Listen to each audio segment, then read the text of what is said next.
Estimadas maestras y estimados maestros, en próximas fechas se va a llevar a cabo la aplicación de las evaluaciones diagnósticas y con ello se derivan una serie de preguntas que se relacionan con estas evaluaciones. ¿Qué características tienen estas evaluaciones? ¿Cómo está organizada la evaluación de lectura? ¿Cómo podemos aprovechar los insumos que nos brindan los resultados de estas evaluaciones para buscar un uso formativo encaminado a la mejora de los aprendizajes de nuestros estudiantes? La evaluación de lectura está organizada en unidades de análisis que tratan de responder cuáles son esos procesos de comprensión de lectura que siguen nuestros estudiantes para poder interactuar con los textos. Un elemento importante que destacar en esta evaluación es que no se valora la asignatura de español en su conjunto, ya que ésta se compone al menos de otros dos elementos que son escritura y oralidad. Sin embargo, la comprensión lectora es fundamental para los aprendizajes no solo de la asignatura de español, sino de todas las áreas académicas. La evaluación se organiza en 4 subprocesos de lectura que hemos denominado localizar información, integrar información y generar inferencias, analizar la estructura de los textos y una cuarta unidad de análisis que se incorpora en segundo grado de primaria y que tiene que ver con la fluidez lectora. Todas las preguntas de la evaluación se agrupan en estas unidades de análisis. ¿Qué características tienen estas evaluaciones? Esta nueva generación de evaluaciones diagnósticas pone énfasis en la diversidad de géneros textuales. Esta diversidad de géneros textuales incorporan textos informativos como artículos de divulgación, noticias, notas enciclopédicas, entrevistas, textos literarios como ensayos, poemas, fábulas, leyendas, así como textos que llamamos apelativos como instructivos, artículos de opinión y debates. Además, otra de las características que cobra especial relevancia es la búsqueda de la pertinencia cultural y lingüística de nuestras propuestas de valoración.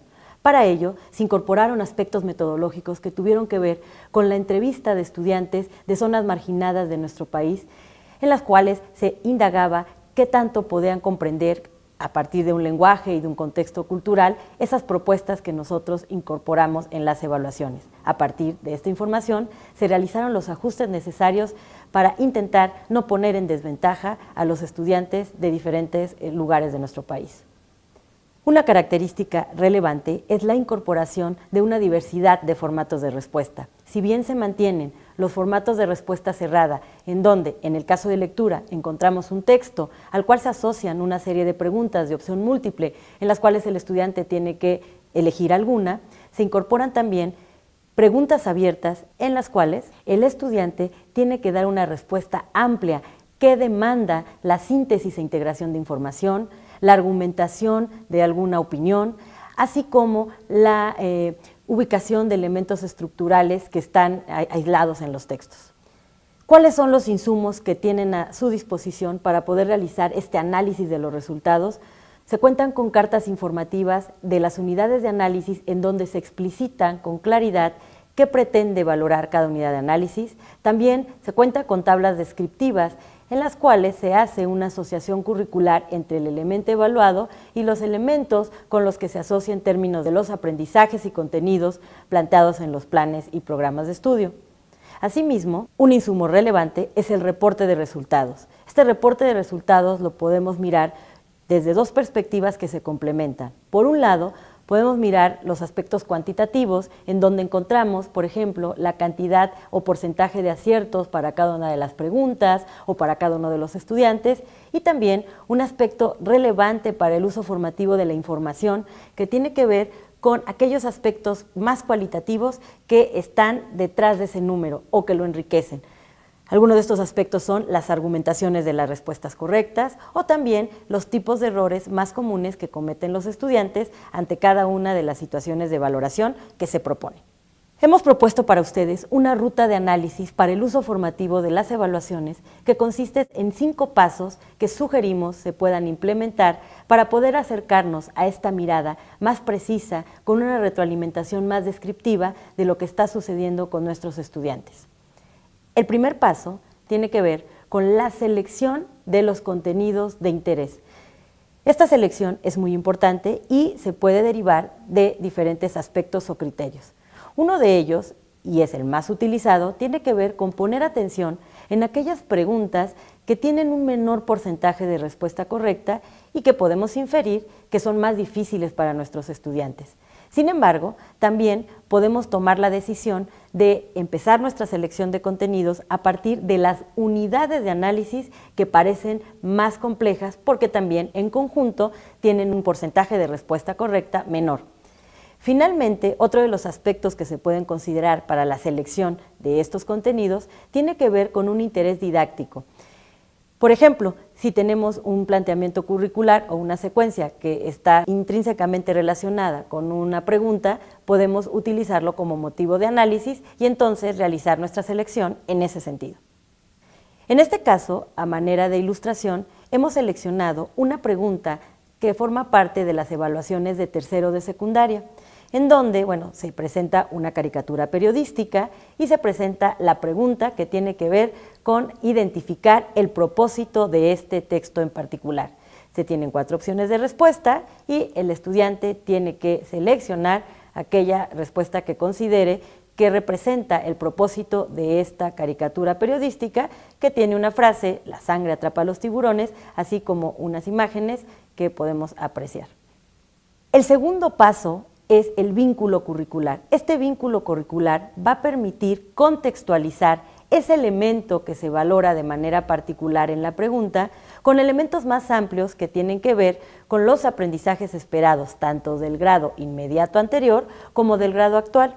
Es importante destacar que las preguntas no evalúan todo el aprendizaje, sino es una delimitación y selección de aquello que se consideró relevante y posible valorar a partir de una pregunta de esta naturaleza. En este caso, el interés es conocer cuáles son estas habilidades que tienen nuestros estudiantes para inferir el sentido crítico de una caricatura periodística. Tenemos un tercer paso. Nosotros lo llamamos detrás de la respuesta correcta. Detrás de la respuesta correcta implica entender qué habilidades requiere un estudiante para poder responder una pregunta de manera correcta. En este ejemplo, la respuesta correcta es la opción A y nosotros podemos encontrar que efectivamente esta caricatura periodística representa la crítica que hace el autor sobre el espectáculo que pueden crear los medios de comunicación ante una tragedia. En la experiencia del ciclo anterior, de una muestra aproximada de 75,000 estudiantes de tercero de secundaria, encontramos que aproximadamente 3 de cada 10 estudiantes escoge esta respuesta como la correcta. El paso número 4, y que resulta ampliamente interesante, tiene que ver con la posibilidad de aprender de los errores, es decir, poder identificar por qué razones nuestros estudiantes contestan otras opciones que no se consideran correctas. Este paso es una perspectiva que invita a mirar el error como una fuente de aprendizaje siempre y cuando se reflexione a partir de ella. Una de las suposiciones que podemos hacer en términos de por qué nuestros estudiantes contestaron la opción B, dentro de las hipótesis es claramente una dificultad para interpretar las frases en sentido figurado. Si observamos, quienes eligen esta opción identifican que es un texto que tiene que ver con tiburones y que tiene que ver con el comportamiento literal de los tiburones, pero no se ha dado esta transición a una interpretación más profunda y elaborativa que tiene que ver con el sentido retórico de algunas frases que aparecen en este tipo de texto. Asimismo, podemos reflexionar acerca de nuestros estudiantes que contestan las opciones C y D.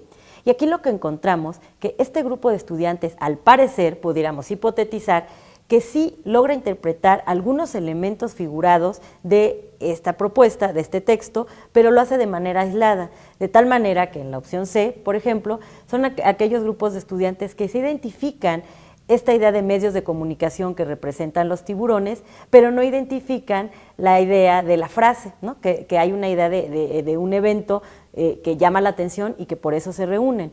Y en cambio en la opción D, encontramos que se pone atención en la frase, pero se desvincula un tanto de la imagen que también aparece con un sentido figurado.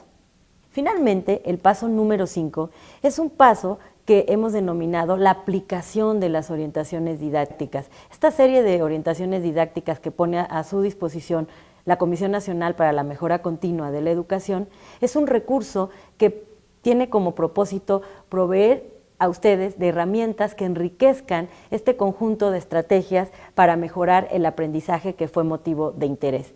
En este caso podemos mirar la orientación correspondiente a segundo de secundaria y al observar el índice nos percatamos que hay una estrategia que claramente se relaciona con ese contenido que fue de interés y que tiene que ver con poder reflexionar acerca del contenido, la función y las características de los recursos retóricos que aparecen y que suelen aparecer en textos como campañas oficiales, propagandas o caricaturas periodísticas. Dentro de estas orientaciones podemos encontrar aspectos como actividades de apertura, en donde se dan modelos, ejemplos textuales. También podemos encontrar actividades de desarrollo, en donde ustedes pueden decidir si retoman algunos aspectos de esta actividad o la implementan en su conjunto. Es una propuesta flexible para que se pueda modificar a partir de las necesidades y características de cada uno de los grupos. También dentro de las orientaciones podemos encontrar cuestionamientos grupales que invitan a una indagación dialógica en donde se intercambien puntos de vista entre estudiantes y maestros de manera abierta, participativa, inclusiva, respetuosa. Y finalmente, en el caso de las propuestas de orientaciones didácticas en el área de lectura, se hace un esfuerzo por vincular procesos que están estrechamente relacionados, la lectura y la escritura, de tal manera que ponemos a su disposición una serie de actividades que tratan de vincular esos elementos que tienen que ver con la comprensión de lectura con un elemento escrito en donde los estudiantes tienen que poner las habilidades a disposición de un texto que tienen que generar y que de alguna manera, por supuesto, se utiliza para fortalecer esos procesos de comprensión de lectura.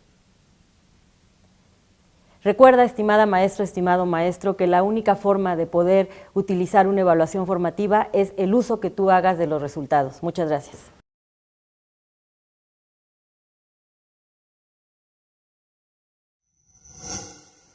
Gobierno de México.